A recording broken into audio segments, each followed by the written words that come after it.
चलिए तो बच्चों लोग आज जेनेटिक्स को आगे कंटिन्यू करने से पहले दो तीन पॉइंट जो पीछे का बहुत दिन से टाल के आ रहे थे उसको आगे कंटिन्यू करते हैं।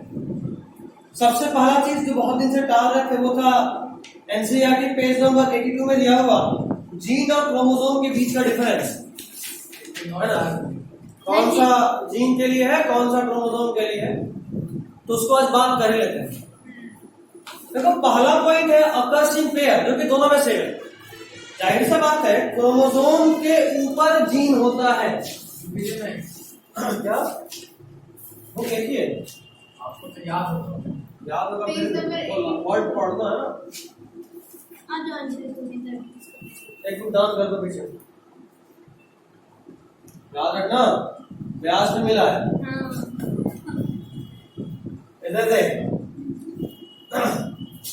ये दो क्रोमोसोम है, मान लो क्रोमोसोम नंबर 1 है, क्रोमोसोम नंबर कितना है 1, तो क्रोमोसोम नंबर 1 का 2 पेयर और दोनों ही क्रोमोसोम पे मान लो इतना तुम एक जीन है।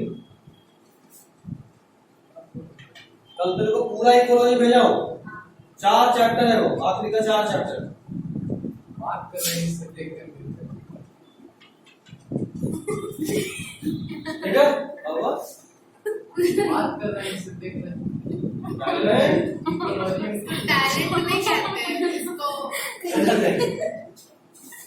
ऑर्डर करते हैं। ये अच्छा हो गया,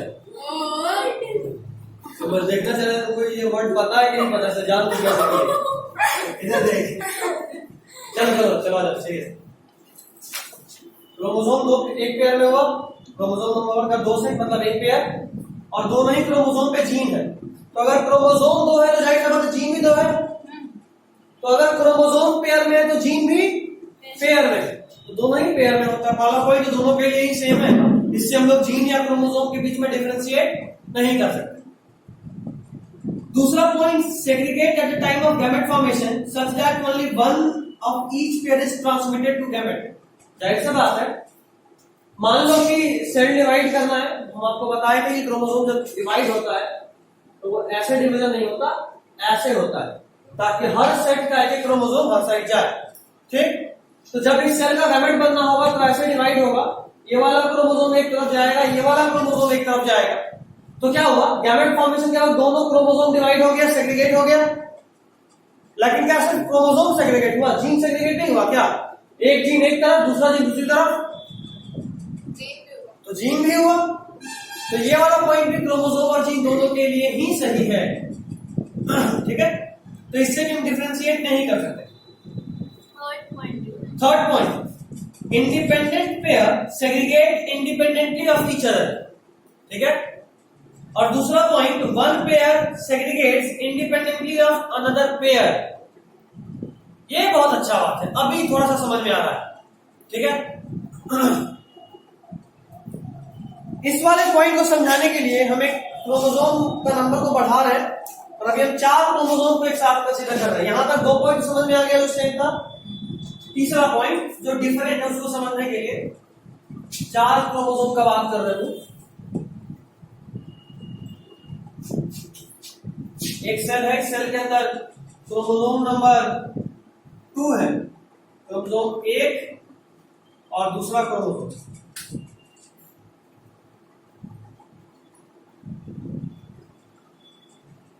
ठीक, और दोनों ही क्रोमोसोम पे 2-2 जीन है। इसपे एक जीन है हाइट का और एक जीन है सीड कलर का। ठीक, इस वाले पे भी 2 जीन है, एक जीन है सीड शेप का और दूसरा जीन है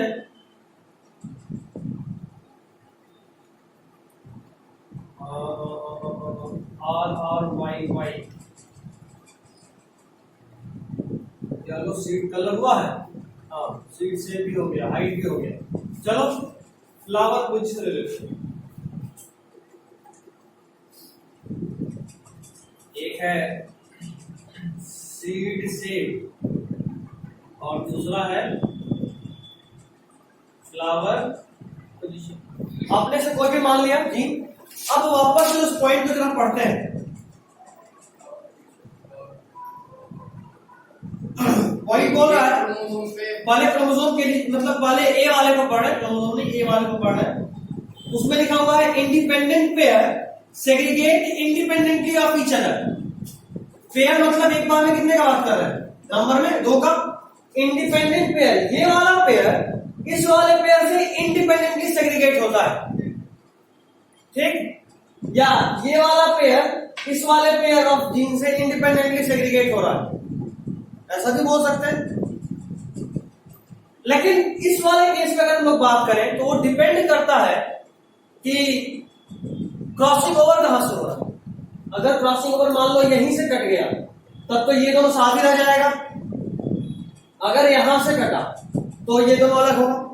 मतलब अभी जो हमने बोला कि independent pair segregate independently of another pair, ये जीन के केस में हमेशा सही है क्या? नहीं। जबकि क्रोमोसोम के केस में तो हमेशा ही सही है। तो ये तो तय हो गया कि ए वाला जो बात है वो किसके लिए? क्रोमोसोम के लिए हमेशा सही है, जीन वाले के लिए गलत हो भी सकता है। वापस से पढ़ो उस पॉइंट को। हाँ, ए वाले के लिए independent pair segregate independently of each other. एक पेयर दूसरे वाले से इंडिपेंडेंटली सेग्रीगेट होगा। मतलब ये वाला मान लो अगर इधर गया तो हो सकता है कि ये वाला इधर चल जाए, ऐसा कोई रोक नहीं है, ठीक है? ऐसे होता है ना, ऐसे होता है। उसके पहले इसका ओरिएंटेशन फिक्स नहीं होता। मे बी ये गोल घूम जाए तो इधर वाला हो जाए, इधर वाला हो जाए, वो अलग बात। बट होगा ऐसे करने का मतलब ये कि होगा इस तरीके से कि हर क्रोमोसोम का एक सेल में जाए, समझे? अगर ऐसे कर देंगे तो इस क्रोमोसोम का दोनों एक तरफ, इस क्रोमोसोम का दोनों एक तरफ, ये पॉसिबल नहीं। ऐसे करने का मेरा मतलब सिर्फ इतना था कि हर क्रोमोसोम का एक नंबर एक सेल में हो ही हो। ये इधर भी जा सकता है, उधर भी जा हाँ, किधर भी जा सकता है। तो ये दोनों आपस में इंडिपेंडेंट है। सकता है। वो रोटेट करते रहता है क्या? किसी भी तरीके से हो सकता है, उससे हमको कोई मतलब नहीं। तुम जैसे तुम सोच रहे हो तो तुम समझ रहे हो, समझने के लिए बस बोले ऐसे होगा और ये रोटेट होता हो सकता है, मतलब कोई किसी की तरफ जाए। कहने का मतलब ये कि ना तो ये ऐसे होता है और ना ही रोटेट करता है, बस इस तरीके से होता है। ये कहीं भी रहे, यहां भी बगल में भी रहेगा ना, फिर भी एक यहां से और एक यहां से जाएगा। ये कैसे होता है? तो ये जब मेटाफेसिक प्लेट बनता था, याद आ रहा है? तो सारा क्रोमोसोम इक्वेटर पे अरेंज हो जाता है और यहाँ पे जो सेंट्रियो होता है उस सबको पकड़ के रखता है स्पेंडल फाइबर से।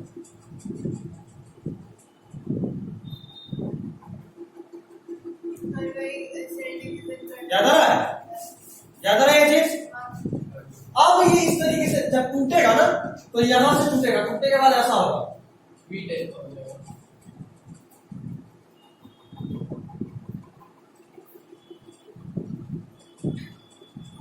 यही टूटा है, यहां से टूटा, ठीक?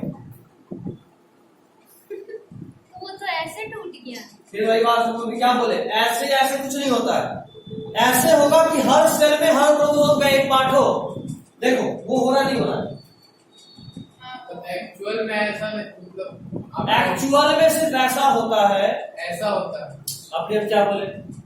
ऐसा वैसा कुछ नहीं होता, सिर्फ ऐसे होता है कि हर क्रोमोसोम का एक पार्ट, देखो यहां से अगर बांटोगे तो हर क्रोमोसोम का एक पार्ट इस सेल में और एक पार्ट इस सेल में जाएगा।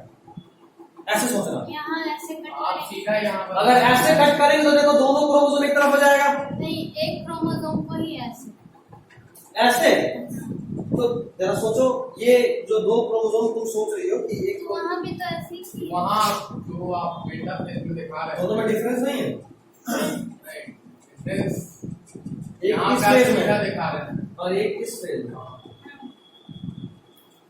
तो ये जब इसको डिवाइड करना होगा ना, डिवाइड करने से पहले ये वाला इस फेज में कन्वर्ट होगा, फिर वैसे जुड़ेगा। हाँ और फिर जाकर जुड़ेगा नहीं।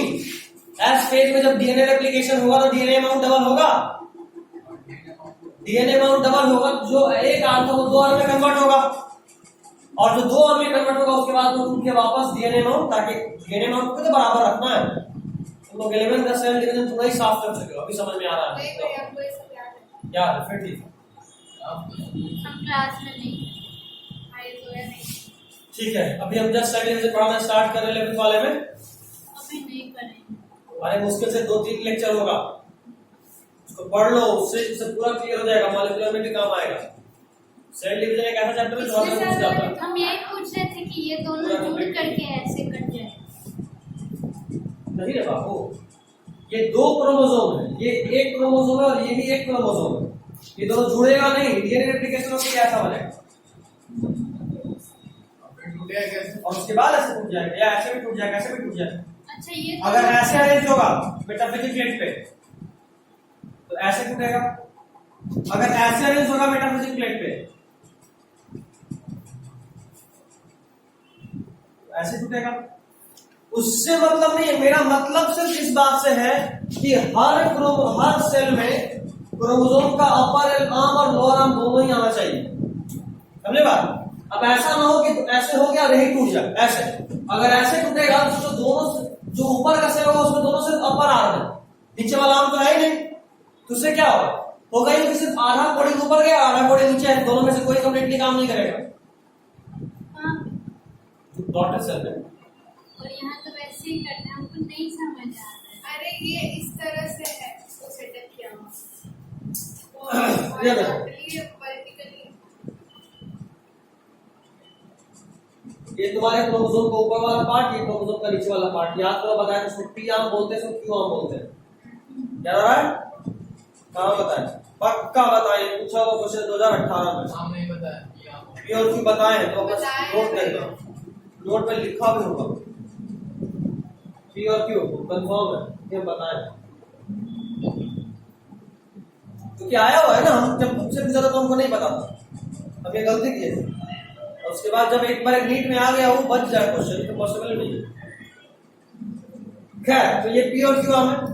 अब अगर तुम मान लो ऐसे कट करोगी तो ये एक सेल बनेगा और ये एक सेल बनेगा, ये सेल नंबर ए और ये सेल नंबर बी मान लो। तो जरा बताओ, सेल नंबर ए में 2 पी ही है, क्यू है क्या?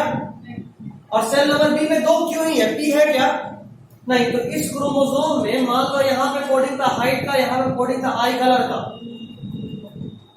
तो सेल नंबर ए में सिर्फ हाइट का जीन है, कलर का जीन है, और बी में सिर्फ कलर का हाइट का है, तो क्या दोनों में से कोई भी सेल ठीक से काम कर पाएगा? नहीं। तो तुम ऐसे बांटो या ऐसे बांटो, हमको उससे मतलब नहीं है। अगर मान लो यही क्रोमोसोम को तुम ऐसे घुमा दो और ऐसे कर दो, ये पी ये क्यू, तो अब तुम कंप्लीट एक सेल में पी और क्यू दोनों जाए उसके लिए ऐसे डिवाइड करोगे, तो इस सेल में भी पी भी है क्यू भी है, इस सेल में भी पी क्यू दोनों है। और अगर ऐसे है तो तुम ऐसे डिवाइड करोगे ताकि पी क्यू इस सेल में भी है और पी क्यू इस सेल में भी है। तो कैसे, मान लो ऐसे क्रोमोसोम ऐसे, ये पी आर्म ये क्यू आर्म, तो हम चाहेंगे ऐसे बटे ताकि एक तरफ पी क्यू दोनों हो, एक तरफ भी पी क्यू दोनों हो। अच्छा, यही क्रोमोसोम अगर ऐसे होगा तो क्या तब भी बोलेंगे ऐसे ही काटो, तब ऐसे काटेंगे ताकि एक तरफ पी क्यू आए दूसरी तरफ पी क्यू आए, समझे बात? तो ऐसे ऐसे कुछ नहीं होता, इस तरीके से कट करते हैं कि पूरा पूरा एक क्रोमोसोम हर सेल में जाए। अभी समझे बात? चलो फाइनली समझ गए। दूसरा प्रोसेस तो बता दें। हम क्या बोले, हर बार हम बोले कि समझने के लिए समझने के लिए समझने के लिए बोले था ना, और हर बार ये वर्ड भी यूज किए हैं, क्रोमोसोम अपने ओरिएंटेशन। हाँ, के हिसाब से कटता है, ओरिएंटेशन के हिसाब से यहाँ पे बस यहाँ पे बांध दिए ना, ऐसे पकड़ लिए हैं ताकि ये मुड़े नहीं, ऐसे का ऐसे ही रहे। गलती से ऐसे नहीं हो सकता कि इसको दोनों तरफ से पकड़े हुए तब ऐसे काटते हैं। तो उधर दोनों कैरेक्टर रहता है ऊपर नीचे। हाँ, जाहिर सी बात है, तब तो ऊपर में पी और क्यू दोनों एक तरफ है, पी क्यू दोनों एक तरफ है, ऐसे। ये पहले बता, मतलब घूमते वहां हो जाए पानी होता ही नहीं। यहाँ पानी नहीं था, इसका बात पूरा समुद्र था। हाँ बोलो। दूसरा क्रोमोसोम मौसे बना के जो बता रहे हैं, ये कहेगा बोले कि ये मतलब डबल हो जाता है। देखो डबल किए ऐसा था, ये ऐसा होगा तब डिवाइड होगा। दूसरे में तो डिवाइड नहीं होता। नहीं, ये सिर्फ समझने के लिए क्रोमोसोम का अलग होना दिखा रहे हैं, ना कि उसका डिवीजन। जब उसका डिवीजन निशा को जाना है, बहुत देर से क्लास कर रही है। अब सिर्फ तुमको अभी ये सिखा रहे थे कि क्रोमोसोम का जो बंटना होता है वो कैसे होता है, डबल होता है, बंद होता है। एक और नहीं।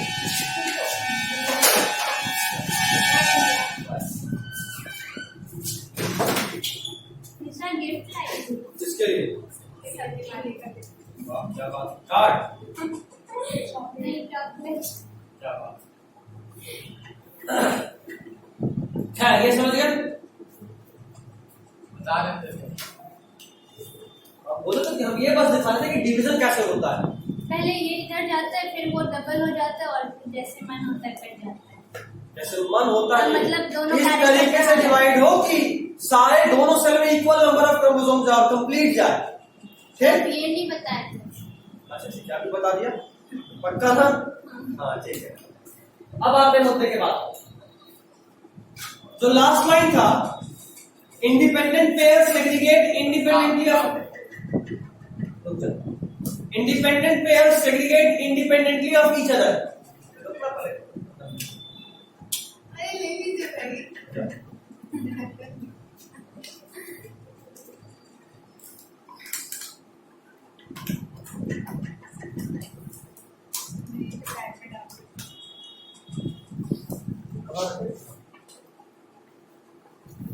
Independent pair segregate independently of each other, मतलब ये कि इंडिपेंडेंट क्रोमोसोम दूसरे क्रोमोसोम से इंडिपेंडेंटली सेग्रीगेट करता है, उसको दूसरे वाले से कोई मतलब नहीं।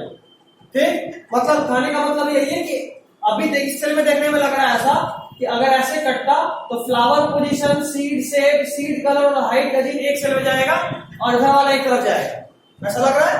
लेकिन इस वाले को इससे कोई मतलब नहीं कि ये वाला अगर इस तरफ जा रहा है तो ये वाला इधर भी जा सकता है, इधर भी जा सकता है। अभी समझे? इसका मतलब था independent pair segregate independently of each other, एक दूसरे से इंडिपेंडेंटली सेग्रीगेट होता है, बढ़ता है। ठीक है। दूसरी तरफ one pair segregates independently of another pair. देखो one pair segregate independently of another pair, ये तो पिछले वाले में भी बात हो गया। तो लेकिन ये वाला बात अभी जो बोले, क्या बोले थे?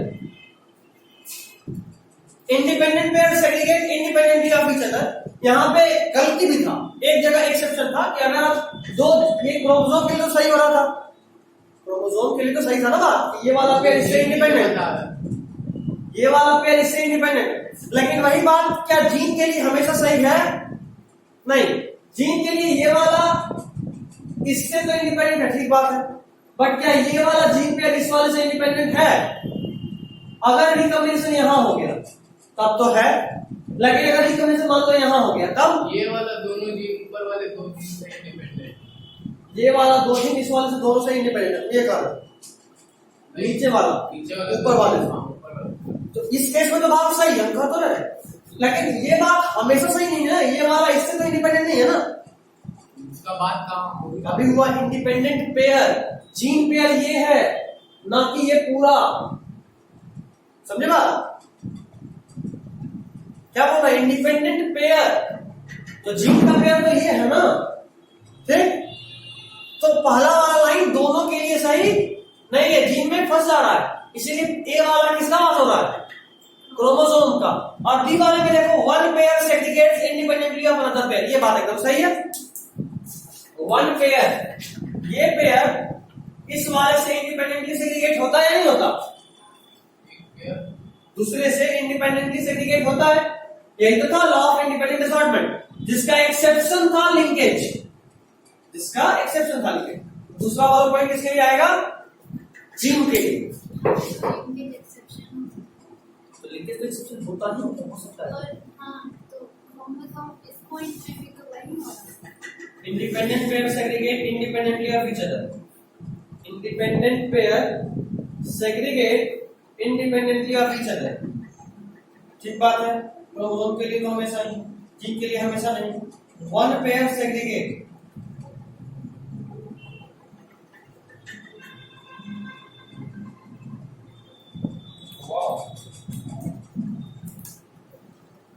मदद नहीं आ गया। आई गेस यहाँ पे बात में कम है, और पॉइंट इसमें होना चाहिए ना। फॉर्म कर लेता हूँ एक बार, एक सेकंड।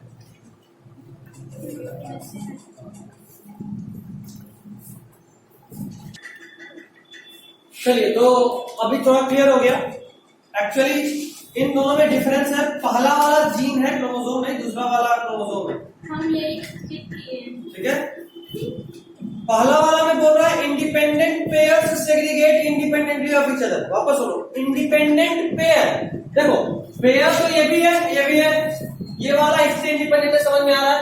तो क्रोमोसोम की तो बात सही है। जीन के लिए सोचते हैं, जीन के लिए एक जीन इससे फ्री है, ठीक है, लेकिन जो बात करें लिंकेज का, जो एक्सेप्शन उस वक्त हो रहा था, माइंड किए उस एक्सेप्शन को ही खत्म कर दिया। क्या लिखा है? वन पेयर नहीं लिखा, लिखा है इंडिपेंडेंट पेयर।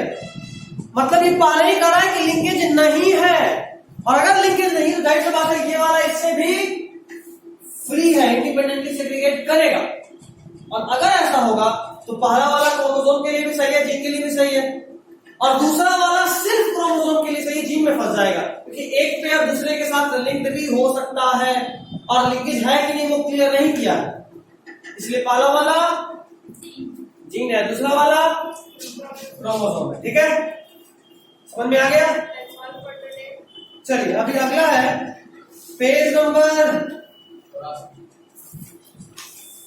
84, जहां दो क्रॉस आपको याद रखना है सिर्फ। ठीक है, दो क्रॉस आपको सिर्फ याद रखना है। दो साइड है, F1 जनरेशन दिख रहा है आपको एनसीईआरटी में, F1 जनरेशन।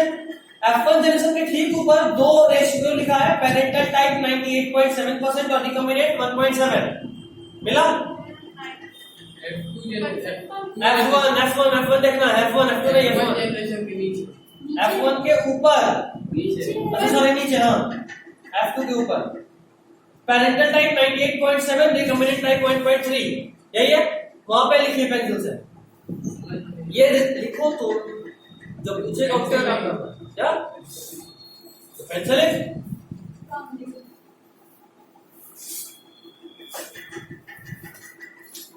देखो, बॉडी कलर इंटू आई कलर, बॉडी कलर इंटू आई कलर, वहीं पे लिख लो, हाँ उसके ऊपर में, बॉडी कलर इंटू आई कलर, पैरेंट के ऊपर में जहां पे पेरेंटल लिखा हुआ है और रिकॉम्बिनेंट लिखा हुआ है, देखो बॉडी कलर इंटू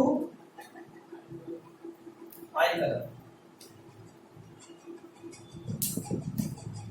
और दूसरे साइड में लिखो आई कलर इंटू विंग साइज।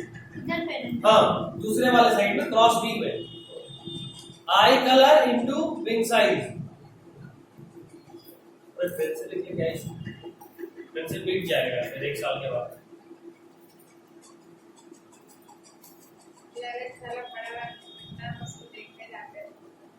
ठीक से पहले करना ही पड़ेगा ना, ये नीट नहीं देगी। कोई बात। आई कलर इंटू विंग साइज, आई कलर इंटू विंग साइज हो गया। अब देखो, आपको जो समझना है वो आपको ये बता रहा है कि ड्रोसोफिला में जब हम लोग क्रॉस किए और क्रॉस में कंसीडर किए बॉडी कलर और विंग साइज को। देखो, जब भी कोई क्रॉस करते हैं तो कुछ ना कुछ क्राइटेरिया बनाते हैं, जैसे हाइट, जैसे एक बार RRY वाले में क्या किए थे, R is seed shape and YY is seed colour, तो सीड शेप और सीड कलर को क्रॉस किए तो एक रिजल्ट आया। उसी तरह अभी क्रॉस किए हैं बॉडी कलर और आई कलर, जब इन दोनों को क्रॉस किए हम तो 98.7% पेरेंटल टाइप आया और रिकॉम्बिनेंट कितना था 1.3%। मतलब कि ये दोनों जीन बहुत ज्यादा क्लोज है। आई colour into wing size, recombination मतलब बहुत पीछे से हुआ, रिकॉम्बिनेशन बहुत कम हुआ, बहुत कम हुआ, बहुत नीचे से। हाँ, बहुत नीचे करने का मतलब ये है कि दोनों जीन इतना नजदीक है एक दूसरे के कि उन दोनों के बीच में रिकॉम्बिनेशन नहीं हो पाया। ठीक, तो 1.3% रिकॉम्बिनेंट का मतलब वो दोनों जीन्स बहुत ज्यादा लिंक्ड हैं। दोनों जीन सब क्लियर करता हूँ, डिस्टेंस कम है।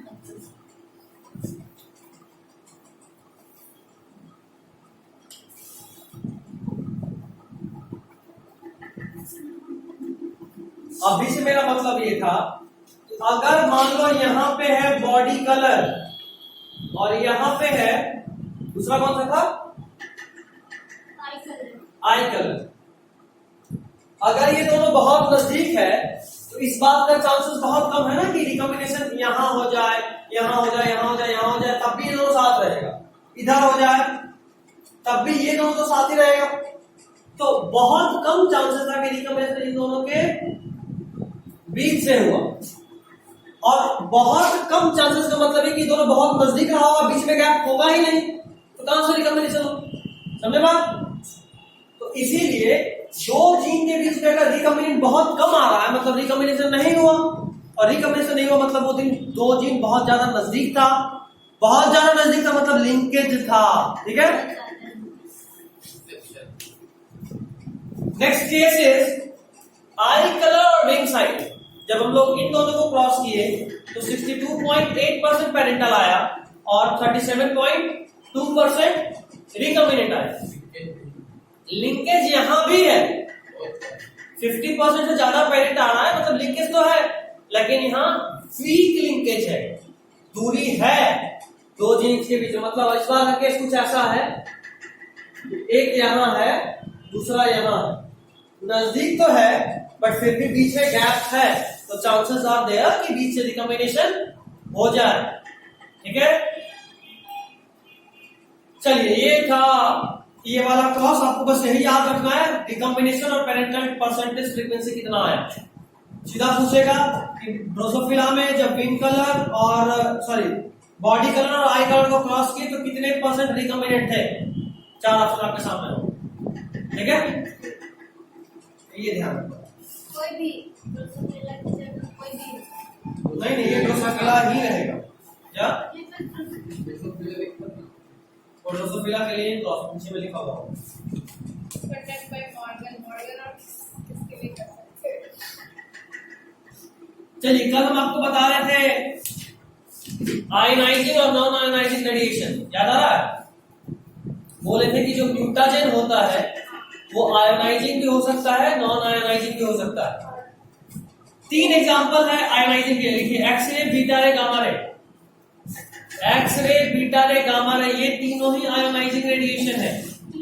हाँ बता लास्ट क्लास में बताए थे ना, म्यूटाजेन जहां पढ़ा रहे थे, म्यूटाजेन म्यूटेशन के पास पहले मिला। हाँ एग्जाम्पल लिख लीजिए, एक्सरे, बीटा रे और गामा रे ये तीनों आयोनाइजिंग है। एक्सरे, बीटा रे और गामा रे ये तीनों आयोनाइजिंग रेडिएशन है। यूवी रेज लिखिए ना, बीटा रे और गामा रे। एक्सरे, बीटा रे और गामा रे ये तीनों आयोनाइजिंग रेडिएशन है, ऑल आर आयोनाइजिंग रेडिएशन। हाँ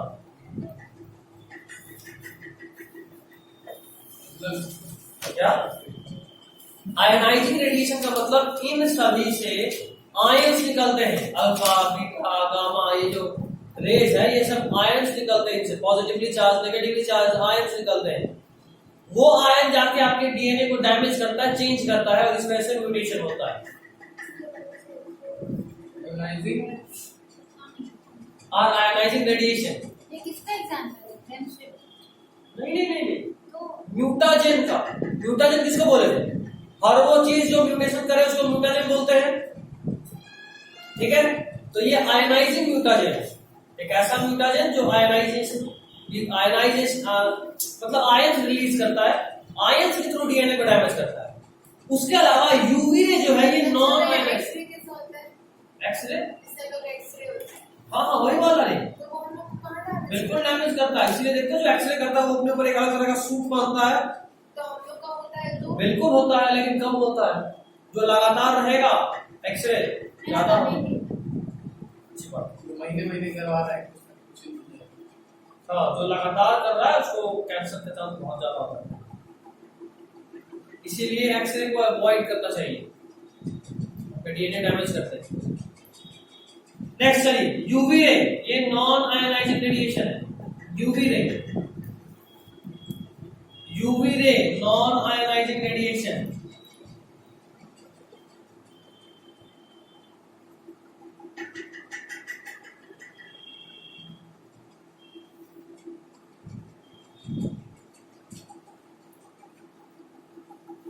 और क्या agent agent orange, agent orange हो गया, नाइट्रस एसिड हो गया, ये सब केमिकल म्यूटाजेन, मतलब केमिकल है जो म्यूटेशन कर सकता है। एजेंट ऑरेंज को अमेरिका वियतनाम वॉर के वक्त बहुत यूज किया था। एजेंट ऑरेंज में एक प्लांट हार्मोन होता है, बताए थे केमिकल क्या, केमिकल म्यूटाजेन।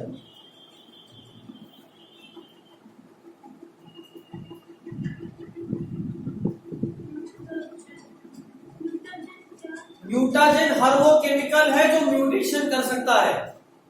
म्यूटाजेन हर वो केमिकल है जो म्यूटेशन कर सकता है।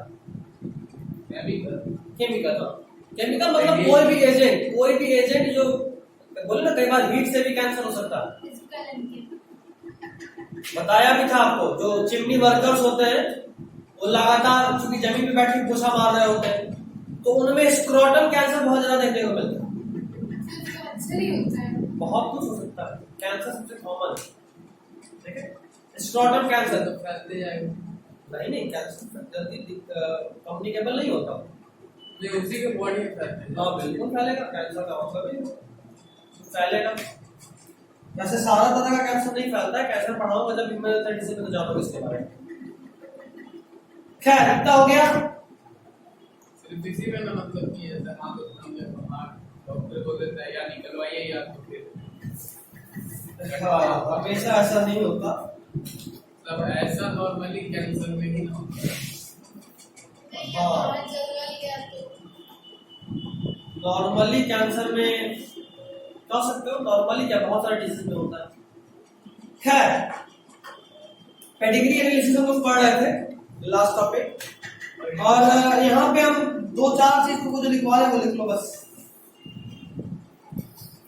तुमको अभी सारा मेंडेलियन डिसऑर्डर पढ़ना है। वैसे तुम्हारे पास नोट्स में सब लिखा हुआ है, बट हम उसको लिस्ट के फॉर्म में लिखवा रहे हैं, ठीक है। लिखो लिस्ट का स्टार्ट हेडिंग आओ, रिसेसिव मेंडेलियन डिसऑर्डर। कॉपी में लिखो ना कहीं। जितना डिजीज तुम पढ़े हो ना, जितना भी डिजीज तुमको पढ़ना है, sickle cell anaemia, thalassaemia, Klinefelter, वो सब में लिखा हुआ है वो चीज। हम सिर्फ उसको एक जगह लिस्ट का बनवा रहे हैं। Sickle cell anaemia recessive Mendelian disorder पहला लिखो हीमोफीलिया, दूसरा कलर ब्लाइंडनेस, रिसेसिव पहला क्या था? Colour blindness, sickle cell anaemia, recessive haemophilia पहला, दूसरा कलर ब्लाइंडनेस,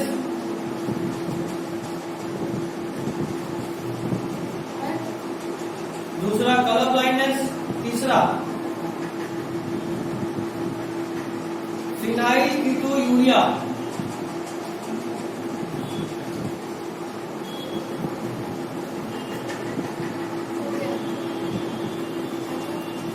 फिनाइल कीटोयूरिया हो गया। अगला लिखो थैलेसीमिया,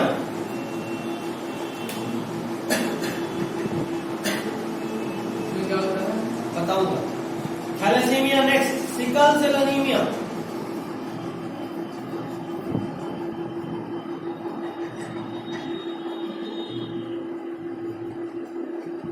हो गया। चलो ये सब रिसेसिव था। अगला लिखो डोमिनेंट मेंडेलियन डिसऑर्डर। फर्स्ट क्या था? फर्स्ट था हीमोफीलिया,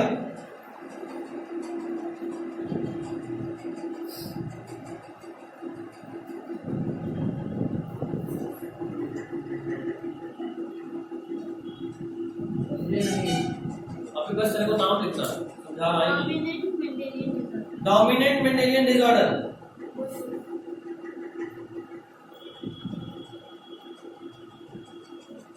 ठीक है। नेक्स्ट इसमें लिखिए पहला मायोटोनिक डिस्ट्रॉफी, MYOTONIC,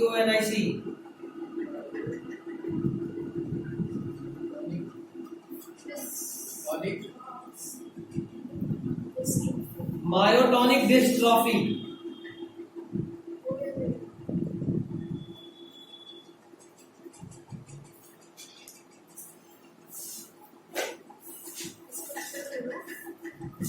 ठीक है, ये डोमिनेंट है, उसके अलावा और भी है बट आपको मेनली वही पढ़ना है। चलिए आज इतने पे छोड़ दे रहा हूँ।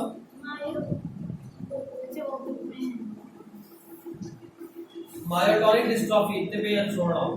अगले दिन में हम लोग सारे डिजीज में एंट्री कर जाएंगे, ठीक है।